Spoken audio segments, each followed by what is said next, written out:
Hello friends, welcome to my channel. आज हम बात करेंगे गरुड़ पुराण के अध्याय 6 के बारे में। अध्याय 6 में हमें क्या सीखने को मिलता है, हम इस वीडियो के माध्यम से विस्तार से जानने की कोशिश करेंगे। इस अध्याय 6 में क्या बताया गया है। अध्याय 6 का शीर्षक है पापी का जन्म गर्भ में असहनीय पीड़ा से होता है। तो हम शुरुआत करते हैं। क्या कोई बताने वाला था पाठकों को पापी की आत्मा कैसे गर्भ में जन्म के पहले तक पीड़ा से भर जाती है। गरुड़ जी भगवान विष्णु से यह प्रश्न करते हैं कि नरक से लौटने वाले जीव का जन्म कैसे होता है और गर्भ में वह क्या कष्ट झेलता है।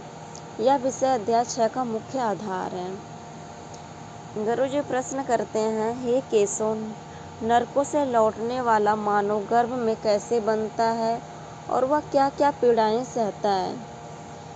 भगवान विष्णु उनको विस्तार से गरुड़ जी को बताते हैं। गर्भ का विकास क्रम, रात में गांठ बनना, 5वें दिन गोलाकार, 10वें दिन जुजुब का फल जैसा और तब एग ऑफ फ्लेश जैसे परिवर्तन। यह प्रक्रिया वर्णित है। पहले महीने में सिर, दूसरे महीने में बाह, तीसरे महीने में नाखून, बाल, हड्डी आदि हर महीने नई संरचना बनती है। गर्भस्थ अवस्था में रोध और पीड़ा बहुत अधिक होती है। माँ का दृष्टिकोण, पहला दिन माँ को जाति विच्छेद में निषिद्ध माना जाता है, दूसरा दिन ब्राह्मण हत्या करने वाली, तीसरा दिन धोबी जैसे अपवित्र स्थिति, शारीरिक पीड़ा और असहनशीलता, भोजन और तरल पदार्थों से बने अंगों बीच वास और मलमूत्र के बीच जन्म, कीड़े मकोड़े काटते रहते हैं, दर्द असहनीय होता है।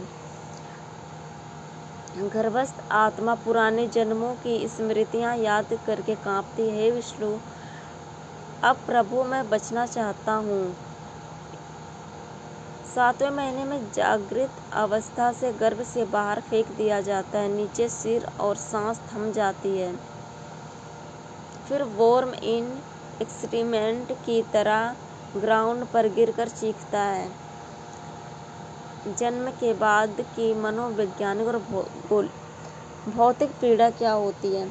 ज्ञान विघटन और निर्ज्ञान, बाहर निकलते ही वह मैजिक ऑफ विष्णु के बारे में भूल जाता है, भाषा नहीं बोल पाता। बचपन की पीड़ा, अनचाहे खिलाया गया भोजन, गंदगी, मच्छर, दस्त, यह सब विवेकहीन अवस्था में झेलता है।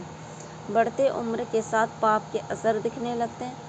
युवा अवस्था में कपट, अधर्मी संगति, इंद्रियों की बलिदान, मोह, क्रोध, गर्व आदि तन पाप के चक्र को बढ़ाते हैं। जीवन मृत्यु का चक्र, अंततः वृद्धावस्था में बीमारियां, मृत्यु और नरक, और फिर से यही चक्र शुरू हो जाता है हमारी जिंदगी में। नैतिक शिक्षा और आधुनिकता में जानेंगे। यह कथा केवल शास्त्रीय नहीं है, बल्कि कर्म और पुनर्जन्म के पीछे गहरे संदेश को रेखांकित करती है। आज के समय में इसका अर्थ हम अपने कर्मों को नहीं भूल सकते।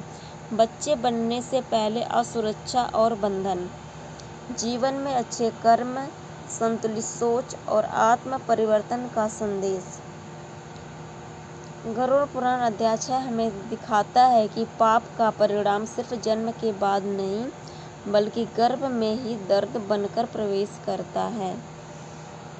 अपने कर्मों पर ध्यान दें, क्योंकि यही हम सबसे पहले असर दिखाते हैं।